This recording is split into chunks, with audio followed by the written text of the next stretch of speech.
라이트 딜라이트 말씀 묵상의 시간입니다. 거룩하신 아버지 하나님, 오늘도 주님의 은혜와 사랑을 의지하고 이 하루를 시작합니다. 주님께서 우리를 보호해 주시고 인도하실 때 주님을 더 깊이 신뢰하고 주님 앞에 우리의 믿음이 더 단단해지는 그 귀한 은총을 경험하게 하여 주옵소서. 주님을 믿고 살아가는 것이 주님의 부르심과 그 뜻을 이해하고 깨닫고 그 뜻대로 살아가는 것이 이 땅의 그 무엇과도 비교할 수 없는 복임을 알게 하여 주옵소서. 오늘도 성령의 충만함을 우리에게 허락해 주셔서 주의 말씀을 듣게 하시고 주의 말씀 깨닫게 하시고 말씀대로 살아가는 믿음과 용기를 가지고 나아갈 수 있도록 도우시옵소서. 오늘도 우리와 동행하시는 주님을 찬양합니다. 언제나 우리를 지켜주시는 주님을 의지합니다. 예수님 이름으로 기도드립니다. 아멘. 오늘은 시편 112편 1절에서 10절까지 말씀을 함께 읽고 묵상하겠습니다.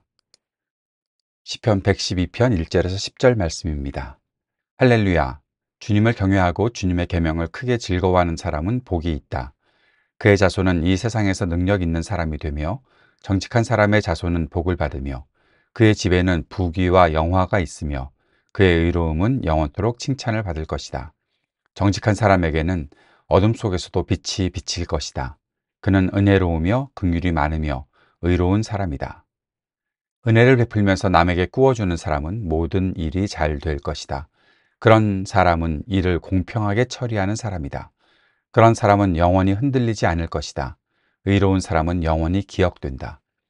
그는 나쁜 소식을 두려워하지 않으니 주님을 믿음으로 그의 마음이 굳건하기 때문이다. 그의 마음은 확고하여 두려움이 없으니 마침내 그는 그의 대적이 망하는 것을 볼 것이다. 그는 가난한 사람들에게 넉넉하게 나누어 주니 그의 의로움은 영원히 기억되고 그는 영광을 받으며 높아질 것이다. 악인은 이것을 보고 화가 나서 이를 갈다가 사라질 것이다. 악인의 욕망은 헛되이 꺾일 것이다. 아멘. 오늘은 시편 112편 말씀을 함께 읽고 묵상합니다. 어떤 사람이 쓴 시인지는 우리가 잘 알 수는 없지만 시편 112편에서 저는 이런 생각을 하게 되었습니다. 하나님을 따르고 그 거룩하신 부르심을 받아 살아가는 것이 정말 즐거운 삶이고 행복한 삶이겠다라는 것이죠. 저는 오래전부터 해피 홀리니스라는 말을 저의 인생의 캐치프레이즈로 정하고 살아가고 있는데 주님께서 우리들에게 하시는 일들, 또 주님께서 우리를 부르시고 말씀하시는 그 일들을 따라가는 것이 그것보다 더 행복한 일이 있을까라는 생각을 하게 되었던 것입니다. 그리고 이 거룩한 삶을 온전히 이해하고 살아가다 보면 참된 행복을 누릴 수 있겠구나라는 생각을 하게 되는 것이죠. 그래서 오늘 말씀을 보다 보니까 주님을 경외하고 주님의 계명을 크게 즐거워하는 사람, 복이 있다. 어떤 면에서는 이 말이 잘 연결이 될까 싶은 생각 들지 않으십니까? 주님을 경외하는데 주님의 계명을 크게 즐거워한다. 저는 제가 말하는 그 해피홀리니스가 여기 나타나 있다고 생각을 합니다. 거룩한 삶이라고 하면 다들 부담을 많이 가지고 있죠. 내가 정말 그렇게 살아갈 수 있을까? 내가 정말 그 말씀대로 살아가는 것이 나의 인생을 정말 아름답게 만들고 복되게 만들까? 뭐 그것까지는 한다고 하더라도 그게 정말 행복할까? 그게 즐거울까? 라는 질문을 던지게 되는 거죠. 그런데 오늘 이 시인은 이렇게 말합니다. 주님을 경외하고 주님의 계명을 크게 즐거워하는 사람. 그런데 주님의 계명을, 주님의 말씀을 지키며 살다 보면 이것이 정말 즐겁다는 것을 알게 됩니다.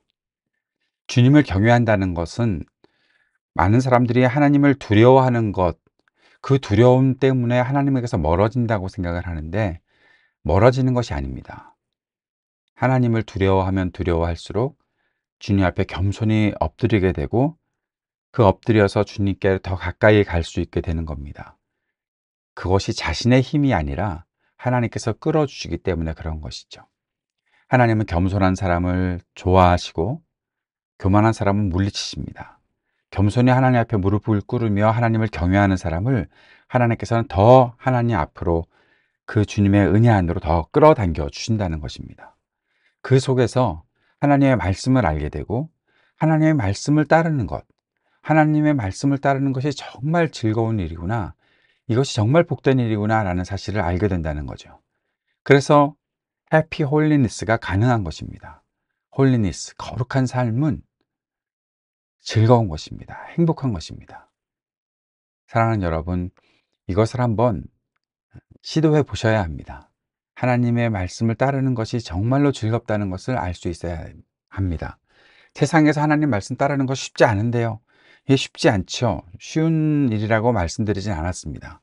여러분, 그런데 쉬운 일이 우리를 즐겁게 합니까? 쉬운 일이 우리를 행복하게 합니까? 아니요, 그렇지 않아요. 몰입에 대해서 연구하는 사람들이 몰입에 대해서 말할 때 몰입은, 몰입이라는 것은 우리를 더 행복하게 만드는 것이라고 하는데, 그 몰입이 가능하려면 조금씩 더 높은 단계로 갈 수 있어야 한다고 말을 합니다.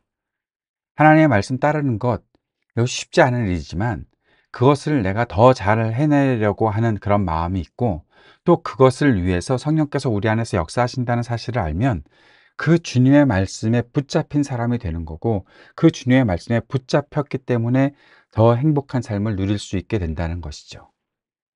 그런 가운데서 누리는 복이 있는데, 그 복은 어떤 면에서는 세상에서 말하는 복과 별 다를 바 없어 보이지만, 그러나 그 복이 나에게 오고 그 복이 정말 의미 있게 그 복의 모든 뜻이 온전히 실현되는 삶을 살아가게 되는 것, 그것이 얼마나 좋은 일인지를 깨닫게 된다는 거죠.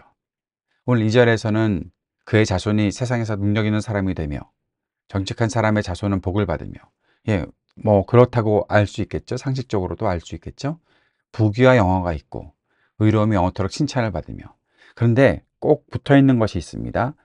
이 세상에서 능력 있는 사람이 되는데 그것과 함께 정직한 사람의 자손은 복을 받고, 능력 있는 사람과 정직한 사람이 함께 있어야 되는 겁니다. 세상에서 힘 있는 사람이 정직하지 않은 사람들 무지 많거든요. 자, 그리고 부귀와 영화가 있으며, 부귀와 영화가 있는 사람은 그의 의로움이 영원토록 칭찬을 받을 것이다 라고 얘기했으니 이것도 연결이 되어 있어야 된다는 거죠. 부귀와 영화가 있는 사람이 얼마나 불의한 사람들이 많습니까? 그런데 그의 의로움이 영원토록 칭찬을 받을 것이다. 정직한 사람에게는 어둠 속에서도 빛이 비친다. 그는 은혜로우며 긍휼이 많으며 의로운 사람이다. 자, 이게 누구를 말하는 것입니까? 정직하고 빛이 비치는 사람, 은혜롭고 긍휼이 많고 의로운 사람. 이걸 사람이긴 사람인데 이거 하나님의 성품을 가진 사람이라고밖에 볼 수가 없는 거죠. 사랑하는 여러분, 오늘 이 말씀을 받는 여러분, 거룩이 얼마나 큰 의미가 있는 것인지를 우리가 깨달으며 살아갈 수 있었으면 좋겠고, 그 안에서 누리는 복이 얼마나 큰 것인지를 알았으면 좋겠고, 그 복이 얼마나 의미 있게 쓰임 받아야 되는 복인지 우리가 알 수 있었으면 좋겠습니다. 5절에 보면 이제 구체적으로 그의 행동이 나옵니다. 은혜를 베풀면서 남에게 구워주는 사람. 이 사람이 바로 거룩한 사람, 주의 계명을 즐거워하는 사람, 하나님을 경외하는 사람, 하나님의 복을 받은 사람이라는 거죠. 복을 받았기에 은혜를 베풀고 남에게 주는 사람이 되는 것입니다. 그런 사람은 일을 공평하게 처리하는 사람이다. 이 사람에게 공평이 있어요. 그런데 6절에 또 하나, 영원히 흔들리지 않을 것이다. 흔들리지 않는답니다. 이 모든 일을 하는 것에 있어서 꿋꿋하게 살아갈 수 있다고 말합니다. 나쁜 소식 두려워하지 않습니다. 나쁜 소식을 두려워하지 않는다는 말은 나쁜 소식이 있을 수도 있다는 거죠. 예, 정직하게 살지만, 의롭게 살지만, 하나님의 말씀대로 살지만 나쁜 소식을 접할 수도 있습니다. 그에게 별로 좋지 않은 소식들이 들려올 수도 있습니다. 그러나 주님을 믿음으로 그의 마음이 굳건하다. 그래서 두려워하지 않는다. 마음은 확고하여 두려움이 없다. 내가 정직하게 살았는데, 내가 진실하게 살았는데 무엇을 두려워하겠습니까? 누구 때문에 그렇게 살 수 있었나요? 겸손히 하나님 앞에 엎드렸을 때, 하나님을 경외했을 때, 하나님의 말씀을 지켜갔을 때 하나님께서 그를 지켜주시는 일들을 충분히 경험했고, 그가 누리는 모든 복, 안에서 하나님께서 항상 복을 주시는 분이시다라는 사실을 알았기 때문에 확고한 마음을 가지고 두려움이 없고 그의 대적들은 망하게 되는 것을 볼 수 있다라는 겁니다. 9절 말씀, 가난한 사람들에게 넉넉하게 나누어 준다. 이 사실이 이것이 그의 삶의 모습이라는 거죠. 의로움은 영원히 기억되고 영광을 받으며 높아질 것이다. 악인들은 어떻게 됩니까? 화가 나서 이를 갈다가 아주 분노에 치밀어 있다가 결국 사라질 것이다. 악인의 욕망은 헛되이 꺾일 것이다. 오늘 우리가 주님께서 주시는 그 복을 누리는 사람 될 수 있기를 바랍니다. 행복한 사람 될 수 있기를 바랍니다. 그런데 이 행복이 단순히 어떤 순간 잠깐 있다가 사라지는 행복이 아니라 영원히 지속되는 행복이 될 수 있기를 바랍니다. 그렇게 되려면 우리가 거룩한 삶에 더 가까이 있어야 합니다. 하나님을 경외하며 하나님께서 겸손히 무릎 꿇는 사람을 더 가까이 이끌어 주시는 그 일들을 경험할 수 있어야 합니다. 오늘 저와 여러분이 이 놀라운 해피 홀리니스를 누릴 수 있기를 바랍니다. 묵상과 적용을 이렇게 정리해 보았습니다. 주님을 경외하는 것과 주님을 즐거워하는 것은 늘 함께 존재하는 것입니다. 말씀을 지키고 순종하며 사는 것이 가장 즐거운 일입니다. 이 사실을 깨닫는 것이 믿음입니다. 하나님은 그의 말씀을 따르는 사람들, 그의 백성, 그의 자녀들에게 복을 베푸십니다. 하나님의 복을 받은 사람은 하나님께 받은 복을 사람들에게 베풀며 삽니다. 하나님을 향한 믿음이 세상에서 오는 모든 두려움을 없애고 더욱 철저한 신뢰로 주님 앞에 서게 만듭니다. 주님의 길을 따르는 거룩한 삶이 세상과 비교할 수 없는 큰 행복입니다. 이 행복을 누리는 오늘 저와 여러분이 될 수 있기를 바랍니다. 주님께서 가르쳐 주신 기도 함께 드리겠습니다. 하늘에 계신 우리 아버지, 아버지의 이름을 거룩하게 하시며 아버지의 나라가 오게 하시며 아버지의 뜻이 하늘에서와 같이 땅에서도 이루어지게 하소서. 오늘 우리에게 일용할 양식을 주시고 우리가 우리에게 잘못한 사람을 용서하여 준 것 같이 우리 죄를 용서하여 주시고 우리를 시험에 빠지지 않게 하시고 악에서 구하소서. 나라와 권능과 영광이 영원히 아버지의 것입니다.